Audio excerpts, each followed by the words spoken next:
Pardon me, yours the blue Fiesta? Yes. Well, we finished it, but I'm afraid it's failed the MOT. Has it failed on? On seatbelts.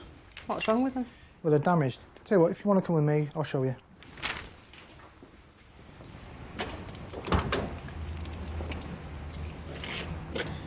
Here it is. It's frayed down this edge. That doesn't seem that bad to me. Yeah, not too bad, but it's bad enough to fail the MOT. Why is that part of the MOT test? Yes. If you want, I'll take you in the office and I'll show you in the manual. So my car's failing its MOT test just because of the seatbelt? Yes. Oh. Part of the test. OK. Here's the manual. If you'd like to take a seat. There's the actual paragraph that deals with the point in question. But I still don't think my car's bad enough. I feel it does warrant the actual failure on the vehicle. I don't agree with that. Hello there. I'm the authorised examiner. Maybe I can help. I'm afraid I failed the lady's car for a defective seatbelt. The lady's not very happy with the decision. So where do we go from here? OK, well, there is a system of appeals that you can go through. It's run by the Vehicle Inspectorate, and it's to ensure that there is fair play. It just means filling out a simple form, and I'm very happy to help you to fill that out.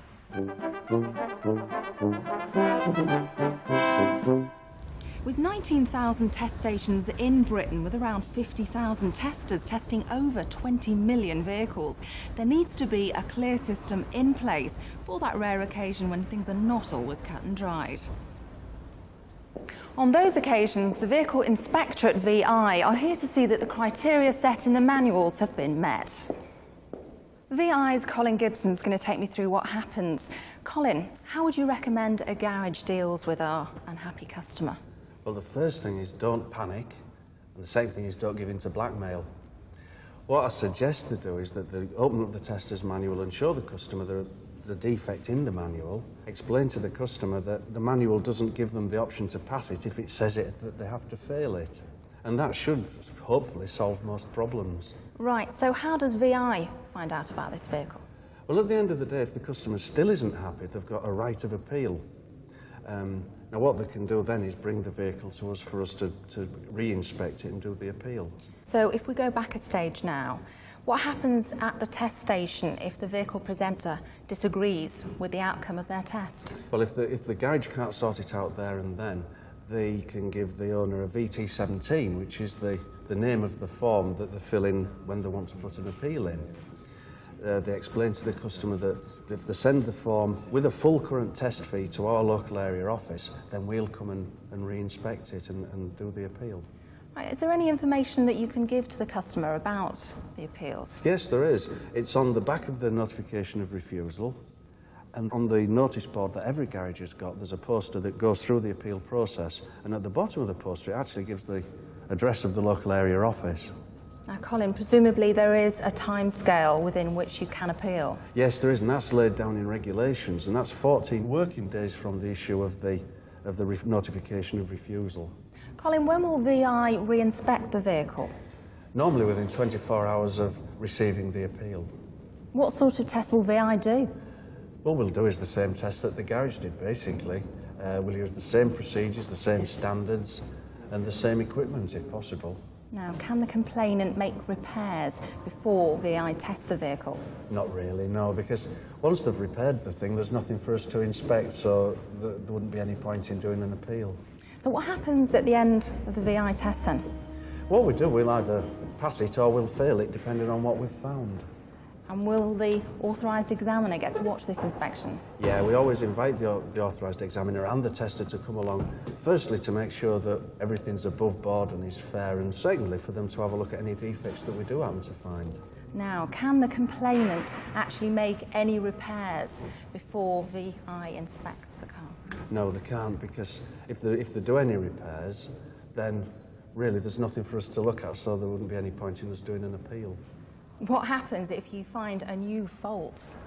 If we find a defect that the garage has missed, then what happens depends on what sort of defect it is, and we can talk about that later. Colin, I don't suppose anyone actually appeals that a car should have failed. Yes, they do, quite often. It's normally when somebody's bought a car with a 12-month MOT and they're not happy with it and they don't think it should have passed. We call these an inverted appeal. So what happens in this circumstance? Well, what happens is that the complainant gets in touch with us and we assess the case to see whether or not it's worth investigating. So what kind of questions will VI ask? What we ask is, first of all, what do they think's wrong with the car? And secondly, how long ago it is since it was tested? Why is it relevant to know how long ago the car was tested? Because the condition of the car only relates to its condition when the test certificate was issued. Colin, surely this makes an inverted appeal a very complicated procedure. Yes, it does. The reason is that because if we're going to take action against somebody, then we need to be reasonably sure that the defects we find existed when the test certificate was originally issued. Now, for that reason, we've got guidance about how long after a test we'll look at a car. Now, for example, if somebody's complaining about mechanical type defects, then we'll look at it up to 4 weeks from the date of the test. And if it's a corrosion-related defect, we'll look at it up to 3 months from the date of the test. What if the condition of the vehicle's changed? Sometimes we come across this where somebody's dismantled a car and, for example, taken the carpets out and found a defect that the tester wouldn't be able to see because testers aren't allowed to do any dismantling. Now, if we come across this, then we'll have to take that into account before we'll take action against a tester. We have to decide whether the tester would have been able to see the defect when they examined it. Right, all these things taken into consideration. What happens next if VI decide to re-examine the vehicle? Well, what we'll do, we'll first of all arrange somewhere to look at it, a garage for us to look at it, and we'll give the authorised examiner and the nominated tester who issued the test certificate at least 24 hours notice of our inspection. This is because we want them to come along to see us do the inspection so they can see anything that we do find firsthand. If it's mutually convenient for them to shorten that 24-hour period, then we can do that as well. Where should you take the vehicle to be re-examined? We take it to a place that's conveniently close to where the complainant lives. This is to reduce driving and so that the complainant doesn't suffer any inconvenience. Now, what would happen to the authorised examiner or the tester if they were wrong in either of the two scenarios that we've just seen? Well, it depends on the type of defects that we find. What we've put together is a disciplinary system whereby everybody can see what we think is serious and what we think isn't quite so serious. We call it the disciplinary points system, and what I've done, I've put together something to help me to explain it better.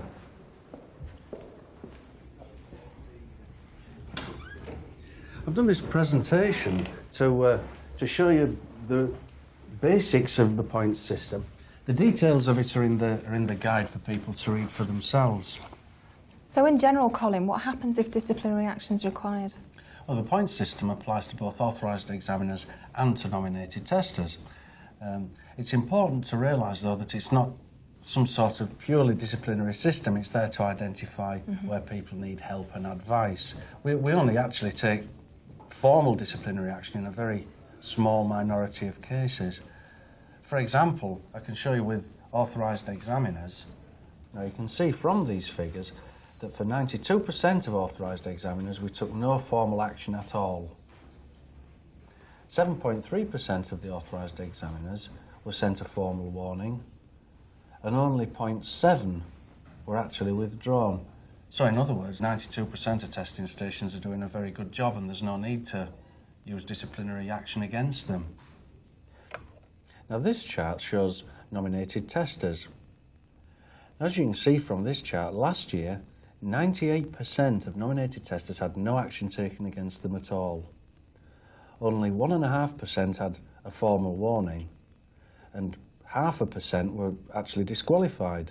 So you can see the vast majority of nominated testers don't have any formal action taken against them at all. Colin, what are the more serious things? Well, there's fraud, dishonesty and gross negligence. There are some other serious offences, and there's also if an authorised examiner gets convicted. Now, some examples, this isn't all of them, but some of the examples of fraud and dishonesty are if an authorised examiner issues a test certificate to a vehicle without ever having the vehicle inspected. That's one. And then another one is accepting a bribe to issue a test certificate. Things like this, things that people don't do by mistake. Absolutely. What if the authorised examiner has a conviction? Well, if the authorised examiner gets convicted, it depends on what the sort of conviction it is. If it puts the scheme into disrepute, then we'll start the disciplinary action going. Another example of a bad conviction would be one that relates to the MOT activities themselves. And the other one is if we believe it puts VI staff or the members of the public at risk. There are other serious offences as well, aren't there? Yes, there are. There are things like having people issue a test certificate when they're not authorised to do a test. So in other words, they're not properly nominated by the authorised examiner. There are examples where the vehicle isn't in a type that the authorised examiner can test, and there's backdating test certificates. All these are serious offences as well. Will all of these result in a withdrawal? Well, every case gets judged on its own merits. You know, we can't say that any event will definitely lead to withdrawal, but the chances are that any of the things we've discussed will lead to first-time withdrawal. You know, people need to take them very seriously. There are some other things that are serious, but they might lead to first-time withdrawal, but it's less likely than what we've already discussed. There's things like conviction of a nominated tester in connection with the MOT scheme, and as well as that, failure to report the conviction of a nominated tester. So these are not quite as serious, but they still can sometimes lead to first-time withdrawal. So how does the point system work in detail then? Well, the point system was introduced to make sure that the disciplinary action that we take is fair. We had to try to make sure that it was equal across the board as well, so that everywhere in the country would have a similar means of deciding what action to take. Now, I'm not going to give a detailed explanation, that's all in the guide, but what I'm going to do is try to give you an insight into how the system works. Now, is every different scenario covered in that guide there? No, it isn't. The guide can't cover every possible eventuality. So what would happen if we didn't have an exact match in the guide? We would try to find the nearest match and score it similarly to that. Now, most authorised examiners are trying to do a good job, so, you know, how do they collect points? Well, the truth is that they don't collect any points. It's not like a supermarket loyalty card where they're gradually building up a bank of disciplinary points. That's not how it works. We'll talk later on about how many points people have, but they don't collect it like that. So what are the kind of things that people would collect points for then? Well, they fall into four basic categories. We've got single offence withdrawals, and they're what we talked about at first. Then we've got incorrect test standards. That's where we have appeals and you know, the actual test standards brought into question. We've got incorrect test methods, and that's where we do the mystery shopper exercises. We make sure that people test correctly. And incorrect operation of the testing scheme. And this is where we look at how the testing scheme is administered in the testing station. And who gets these points? It depends, and with a lot of them it can be the authorised examiner and the nominated tester. But when it comes to there are certain parts of the incorrect operation of the testing scheme that's the authorised examiner's responsibility, so they're the only ones that will get the points for it. Now, Colin, those 4 areas we've just looked at, how many points would they get? Well, for the single offence withdrawals, they normally get 500 points. There are 1 or 2 100-point issues in there, but it's nearly all 500 points. Now, for incorrect test standards, that can be between nothing and 40 points, depending on how badly they've got the defect wrong. And then there's incorrect test methods. But in an appeal, you're looking at disputed conclusions. How can you judge test methods? Well, these are our mystery shopper exercises, and that's where we go along and watch a tester do a test. Hopefully they don't know that we're there, and we'll score them points for the bits of the test that they miss, or for bits of the test that they get wrong. And that is a little bit complicated. Now, for anybody that wants to read this, they must read the guide. To give an example, let's say somebody doesn't do the interior checks at all.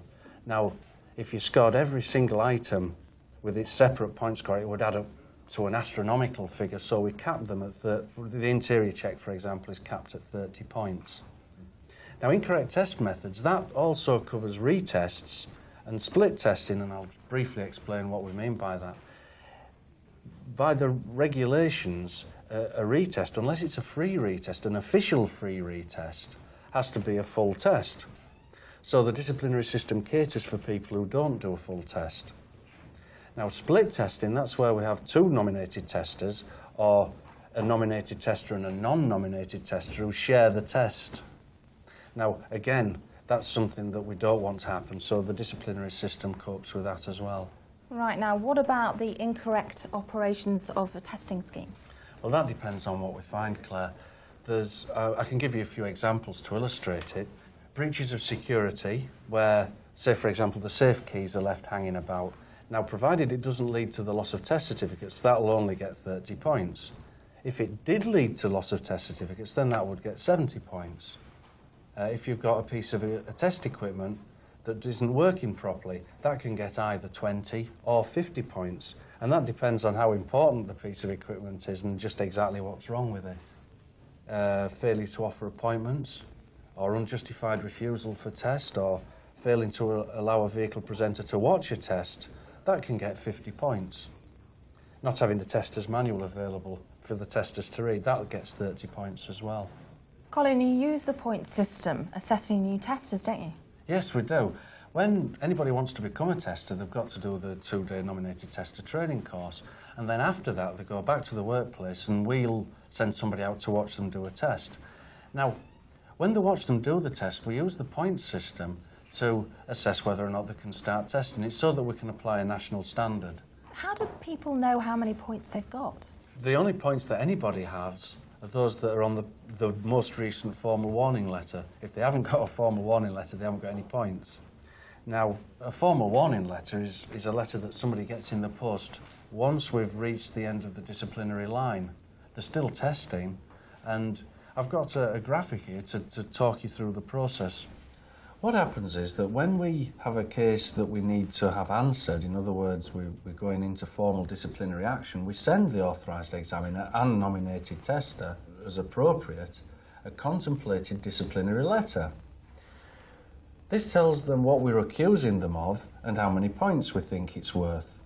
We also ask them to write back to us and give them their side of events, which we call representations. What we do, we balance those up with the original case and then take whatever action's the most appropriate. Now, there are 4 types of action we can take. We can either take no further action, in other words, we find after all this there isn't a case to answer, or we can send an advisory letter. This is where, although the case at first looked serious, we've decided it isn't that serious, so we send an advisory letter. Now, there's no points for either of those two. The third action that we can take is that we can send a formal warning letter. Now, it's the formal warning letter that has on it the amount of points that you've got. The last thing we can do, the last level of sanction, is that we might send the authorised examiner and nominated tester either a notice of disqualification or withdrawal. Now, do these points last forever? No, they don't. They normally last for 5 years. Some last for 2 years, but they're for very minor administrative errors rather than testing errors. Right, can you get points back? Not as such, no. What we do have are things that we call credits. Now, the credits are to recognise people who either invest in extra training, or we have evidence of proven satisfactory testing, or they've tested without any problems for several years. Now, the important thing for people to realise is that the credits don't actually come into existence until we're really serious about withdrawing or disqualifying somebody. And that's when we use them in a particular calculation to decide whether to withdraw somebody or give them a formal warning. So at what stage do points result in formal action? Well, we don't take any formal action for any cases that don't result in more than 30 points, or should I say 30 or more points. So if anybody has less than 30 points, we're not going to take formal action, so they won't have disciplinary points. Now, we've got a graphic here to take you through the process of different levels of action. This is for nominated testers. There's a different sanction level for authorised examiners, and we'll talk about that in a minute. Now, as you can see from this, everything depends on how many points the current case gets. if the current case is 500 points or more, and it's a single act offence as outlined in the guide, then we will normally disqualify the first time it happens. Now, if the current case comes to 50 points or more, then we go to Formula A. Now, Formula A is where we look at the points that we've got, the disciplinary points, and then we subtract any credits that the tester might have.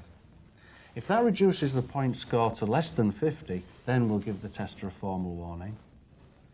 If, with the subtraction of the credits, it still comes to 50 or more, then we'll normally disqualify. If the current case is 30 or more, then it depends on how many unspent formal warnings the tester's previously had. If there are no unspent formal warnings, then we'll only give a formal warning. Now, if there are unspent formal warnings and it goes to Formula A, then we add up the current case and the total points for the previous cases and then subtract the credits. If that then adds up to less than 50, we'll give a formal warning.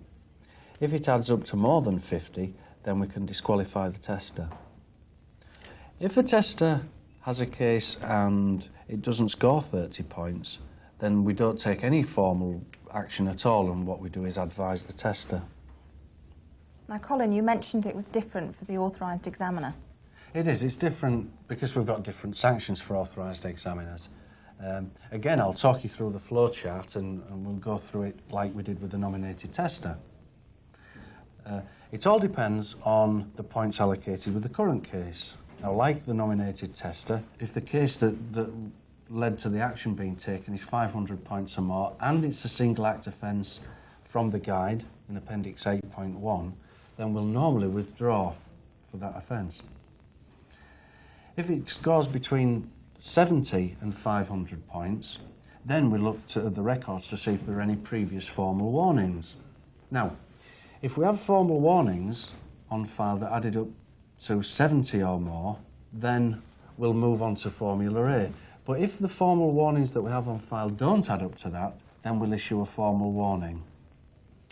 Now, if it comes to 70 or more, then we go to Formula A. Now, that's where we look at the present case. We add the previous formal warnings to the present case and then subtract any credits. Now, if that comes to less than 140, then we can send a formal warning. If it comes to 140 or more, then we can withdraw. Now, if the current case is 30 or more, then for us to do anything other than a formal warning, the previous formal warnings have got to add up to 100 or more. So you can see, to advance to Formula A with a less of a current case, it means that you must have done more serious things in the past. Now, if the total of the previous formal warnings come to less than 100, then the current case will only lead to a formal warning. If the previous formal warnings come to 100 or more, then we move to Formula A, in which case we add up the previous formal warning points and the current formal warning points. We subtract any credits, and if that comes to less than 140 points, then we give a formal warning. If it's 140 points or more, then we can withdraw. Now, if we have a current case that doesn't even reach 30 points, then all we do is advise. Right. What are the most common misunderstandings of this point system? The biggest misunderstanding, I think, is that people think we've got a hidden records. That we talked about it before. The supermarket card. That we're accumulating points for people, and we're not. The only points that anybody has are the ones on the most recent formal warning letter. Other things that people tend to misunderstand are how credits are allocated. They think we run a profit and loss account, and we don't. The only time we look at credits is when we're looking at Formula A. Now, does this testing guide help? Yes, it does, because it tells everybody how we come to decisions. It's the flow charts that we've looked at, they're all in the guide. It tells testers what level we set action at, so they know what to expect, in the unfortunate incidence of something going wrong. It also tells them what we think is minor and what's serious. Well, you've made it sound very fair, Colin. Good, because we've worked very hard to try to make sure that it is fair. We've tried to make it so that it sets a standard right across the board. The local offices are there to help if anybody needs any advice about the content of the guide. We're here to help testing stations, not punish them. We've got to remember that most authorised examiners and nominated testers never get into any sort of trouble. That's the real picture. What we're here to do is to help them so that they can continue to get it right. Colin, you've been a great help. Thank you very much indeed. Thank you, Claire. When it comes to appeals and the disciplinary procedure, the Vehicle Inspectorate's primary objective is to ensure that the results are investigated consistently and are fair to all parties involved. Well, I hope that now, if an appeal or complaint does arise, you'll be better informed on what to expect.